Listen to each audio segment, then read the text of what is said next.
யார் ஒரு மனைவியை வந்து அதிகமாக பாசமாக நேசமாக வச்சுக்கிறாங்களோ அவங்ககிட்ட சண்டை வராது. ஒரு 10 நிமிஷம் அவங்க மனைவிகிட்ட யாராவது இந்த காலகட்டத்தில், நான் எவ்வளோ சொல்கிறேன், 10 நிமிஷம், அரை மணி நேரம், 1 மணி நேரம் இல்லை, 10 நிமிஷம் உட்காந்து மனைவி மேலே கையை போட்டு நல்லா சந்தோஷமாக ஒரு முத்தம் கொடுத்து, உன் மனசில் என்னமா இருக்குது, என் மேலே ஏதாவது குறைகள் இருக்கா, ஒரு 10 நிமிஷம் நீ அன்பாக பேசிப்பார், குடும்பத்தில் சண்டையே வராது.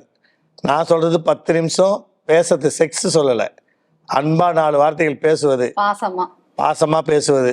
சத்தியமாக எந்த ஆம்பளையும் இப்போ இல்லை, ஓரளவுக்கு இல்லை. ஏன் இருக்க மாட்டேங்கிறாங்க? வேலை, டென்ஷனு, ஆண்மை குறைவு, நரம்பு தளர்ச்சி, குடிப்பழக்கம், புகைப்பழக்கம், அடிமை, இதெல்லாம் அவங்க போயிட்டாங்க.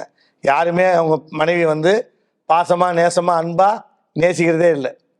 எங்கேயாவது ஒரு அரை மணி நேரம் வெளியே அவங்க மனைவி கூட ஜாலியாக போயிட்டாங்கன்னு வச்சுக்கான், குடும்பம் சண்டையே வராது. ஒரு பார்க்கோ, ஒரு பீச்சுக்கோ, பார்க்கு இல்லை, பீச் இல்லை, சரி, ஒரு கோயிலுக்கோ, ஒரு ஃபங்க்ஷனுக்கோ, ஏதோ ஒரு இடத்துக்கு ஒரு மனைவி கூட ஜாலியாக ஒரு கணவன் இருந்துட்டாங்க அப்படின்னா மனைவிக்கு கிடைக்கிற சுகம் எதுவுமே கிடையாது. நீ செக்ஸ் பண்ணணும்னு அவசியமே இல்லை.